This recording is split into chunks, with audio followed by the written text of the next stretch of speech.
The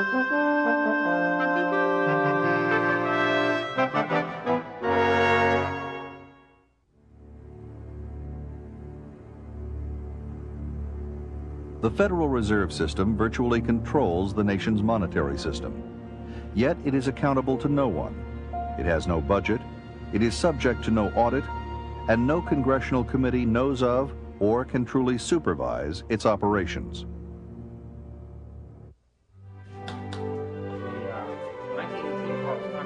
These are the words of the late Professor Murray N. Rothbard, economist and academic vice president of the Ludwig von Mises Institute.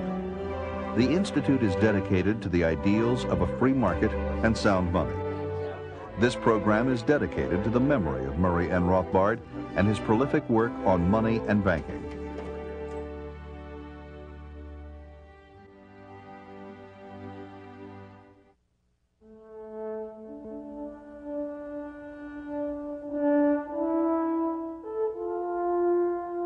For more than 20 years, the living standards of middle-class Americans have steadily declined. Incomes have remained flat or fallen, and the opportunities and security we once took for granted have begun to fade. For most families, one income no longer pays the bills. It requires two or more incomes to afford a home, pay medical and child care expenses, and put children through school. Unless present trends change, young workers are unlikely to ever live as well as their parents. Good jobs with a future are harder to come by. Education doesn't count for what it once did. Taxes continue to rise, while Social Security is going bankrupt. Private pensions are no longer reliable. Economic volatility and uncertainty are on the rise. Politicians espouse numerous theories about the cause of this country's economic woes. Seldom, however, do these officials look below the surface. The roots of our economic ills can be traced to central banking and our present monetary system. The Federal Reserve claims to manage our money. Instead, it makes our money worth less and less every day. It has generated continuous and worsening business cycles and lowered our living standards. It's really no different from a burglar in your house wanting to steal your money. That's what the Federal Reserve does. It depreciates your savings, it takes away your economic security, and it ought to be treated as an institution that does that rather than something of alleged benefit. Money is supposed to serve as a reliable standard of economic value, not a source of instability. Until we restore sound money and take away the government's ability to debase it, we have little hope of restoring the freedom and prosperity that made America great. And we really have a choice of what we want in money. Do we want money that's going to be losing its value every year, or do we want money that's going to be gaining in value? If you are happy with your money losing value, then you want the present system. If you want money to increase in value, then you want a gold standard. What is money? As the good that makes exchange possible, it's the foundation of every economic activity. In the earliest times, people traded goods and services directly. This form of exchange is known as barter. That is, if a fishing tribe desired to have maybe wheat, which they themselves did not produce, they would seek out other individuals that produced wheat, and then they would exchange their fish. But barter had limitations in the marketplace.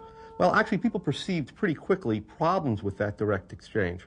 If you wanted, for example, fish, and you had wheat, but the people who had fish didn't desire the wheat, you were stuck, okay? Unless you went out and found some other good, possibly berries, that everyone in that society consumed.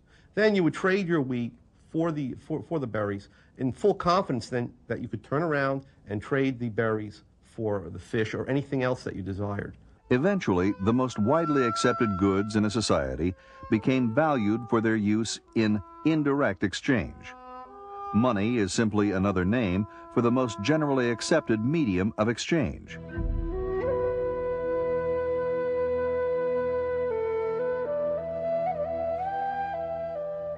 Throughout history, many goods have served as money. Feathers from the Quetzal bird were used for exchange by the Mayan Indians up to the 15th century in Central America. Tea leaves compressed into bricks were traded in East Asia through the 1800s. Wampum shells were money to North American Indians, while early American colonists traded beaver pelts, which had a high value both at home and abroad. Metal coins first emerged in Greece and Asia Minor during the 7th century BC. Gold and silver were valued for their use and beauty in jewelry and the decorative arts. They were durable, easily divisible, and limited in supply. These precious metals also had a high value-to-weight ratio, making them easily transportable.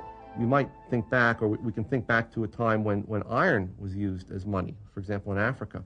But imagine going into Sears Roebuck and trying to purchase, let's say, a lawnmower for $350. That would take a ton of iron, whereas it would only take an ounce of gold. In 1536, less than 50 years after Christopher Columbus set foot on American soil, a Spanish mint in Mexico City struck the first coins made in the New World. These silver coins eventually found their way into the British colonies. Great Britain's mercantilist policies deliberately tried to keep precious metals out of America, so the Spanish milled dollar became the unofficial currency. It was often divided into 8 pieces for smaller transactions, hence the term pieces of 8, with 1/4 of the coin being 2 bits. In 1792, Thomas Jefferson adopted the dollar as this country's official monetary unit. He looked around, he investigated to see what were the American people using as money, and that was the dollar. And so that's why that dollar became the standard of the United States. And we went on and silver standard and started minting gold coins with the American Eagle, the $10 gold coin. Jefferson, in particular, spoke eloquently of the dangers of paper money. During the War for Independence, the Continental Congress printed vast sums of paper money out of thin air to finance the Army. The diluted money supply naturally depreciated to almost nothing, leading to the phrase, "not worth a Continental." And the people who held on to these notes, who tended to be patriotic Americans, concerned about, wanted America to be free of British control, lost everything. Whereas the Tories, who wanted nothing to do with this American government money and immediately got rid of it, were benefited. And Pelatiah Webster, the first American economist, and others who looked at this saw that this paper money, unbacked by gold, was extremely dangerous. As early as the 16th century in Europe, goldsmiths stored gold coins for their customers for a fee and issued receipts for the gold to the depositor. Thus began the use of paper as money. In other words, if you came in and deposited 10 ounces of gold for safekeeping, you got back receipts in the amount of 10 gold ounces.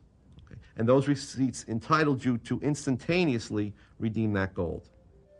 These receipts soon became widely accepted as a means of exchange, since it was easier and safer to use the receipts for significant transactions. This was the origin of banknotes as money substitutes. These first bankers then took this process one step further. In effect, if the goldsmith had 1,000 ounces of gold and 1,000 ounces of legitimate receipts being held by the depositor of that gold, he could increase his profits by merely printing up another 1,000 ounces worth